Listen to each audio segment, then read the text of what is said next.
¿Qué es lo que hay detrás de la majestad de los cielos y de lo que hay en la tierra y de lo que los científicos andan mirando con telescopios o andan mirando con la física cuántica a ver qué hay en los átomos? ¿Qué es lo que sostiene?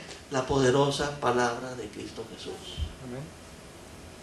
Y esa palabra poderosa es para usted y es para mí, hermano. Y usted la tiene y la carga y la abraza y la suda ahí cuando va cargándola sobre su brazo. Pero no se nutre de ella. No se deja transformar por ella. No está convencido porque no cree que la palabra de Dios es todo el poder que sostiene el universo y todo el poder está para usted, para que usted sea transformado conforme a la imagen del Hijo de Dios. Ese es el gran problema que tenemos. Tengo yo que andarle diciendo, hermano, lee la Biblia. Tengo uno que andarle diciendo, hija, pues ya, deja ahí la tele, ponte a leer. Tiene uno porque no crees. No te ha amanecido que la palabra de Dios, la salvación es por el poder creativo de la palabra de Dios. Y cuando tú le entregaste tu vida a Cristo, tú creíste un mensaje de la palabra de Dios. Cuando tú obedeciste la palabra de Dios, y la recibiste con fe, la palabra de Dios sí te dio una nueva vida. Por eso los cristianos que ya nacimos de nuevo, tenemos necesidad de un alimento espiritual. ¿Qué significa espiritual? Que no se ve, no material.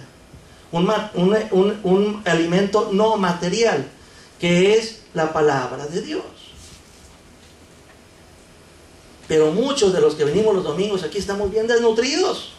Hoy muchos vienen bien desnutridos. Vienen débiles espiritualmente. Algunos hasta enfermos espiritualmente, porque la palabra de Dios no nada más te da vigor, sino te da salud. Salvación es salud. Entonces nosotros como cristianos descuidamos nuestra vida espiritual y no hacemos caso al consejo de Dios. Menospreciamos el consejo de Jesús, que dice, no solo de pan vive el hombre, de lo material, sino de la palabra que sale de la boca de Dios.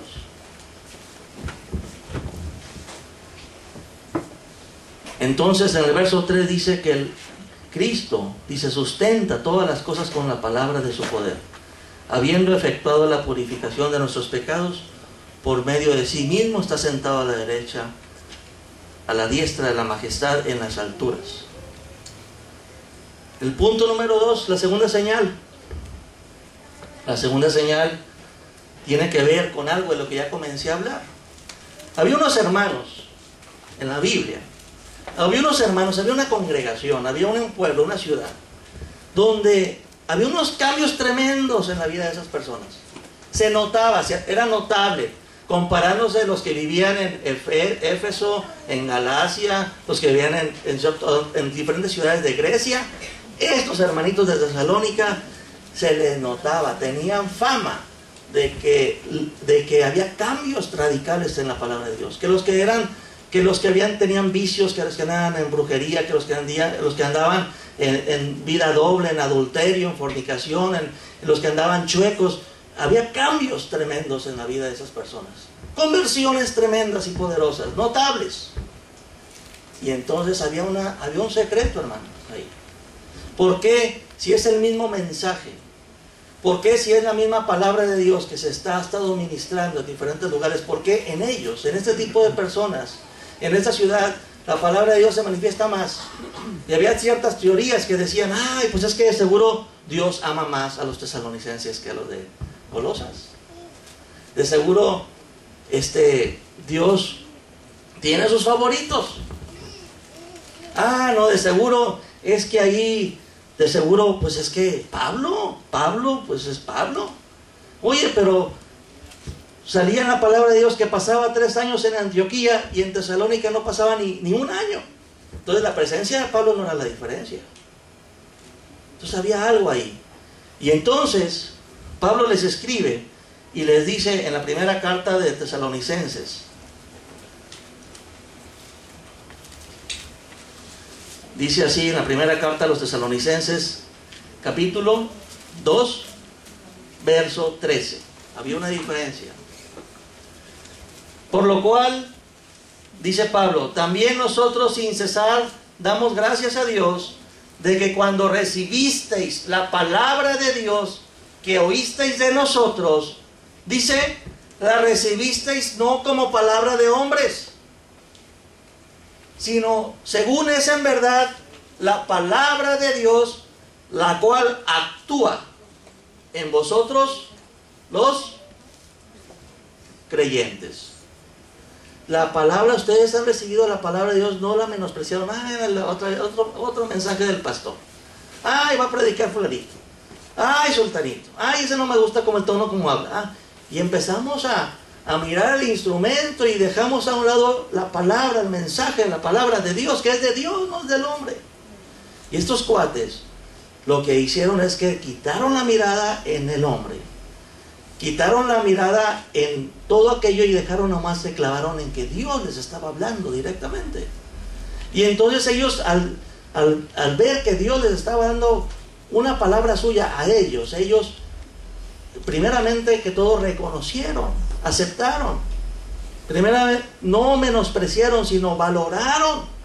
Y entonces ellos acogieron con fe la palabra de Dios. Y la fe, cuando una persona dice, eso es para mí, Señor, yo lo tomo para mí, y yo lo creo, y yo ahora que me estás hablando, sí, le das una respuesta, haces cambios, dice, Señor, ayúdame a hacer esta palabra vida en mi vida, Señor. Bueno, pues esas personas que acogen la palabra de Dios con fe, esas personas que de esa manera se acomodan a Dios, dice la palabra de Dios, actúa con poder. La palabra de Dios es viva, eficaz, pero la incredulidad, el usar tanto razonamiento impide, la dureza de corazón, dice la palabra de Dios, impide, estorba para que se surjan señales, prodigios, milagros y que se actúe con poder la palabra de Dios. Nosotros resistimos al Espíritu Santo de Dios muchas veces.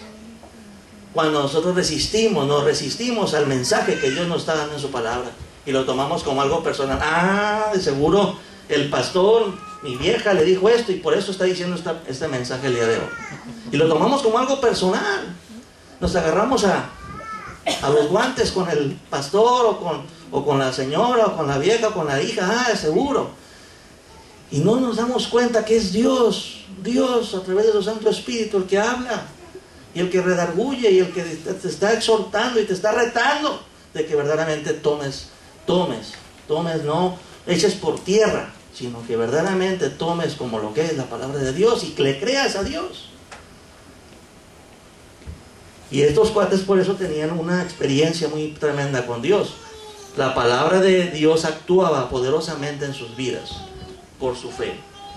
Y de eso trata la segunda señal. La salvación viene por la fe. Y eso viene, ayer no estábamos en Juan, en el capítulo 4, verso 43.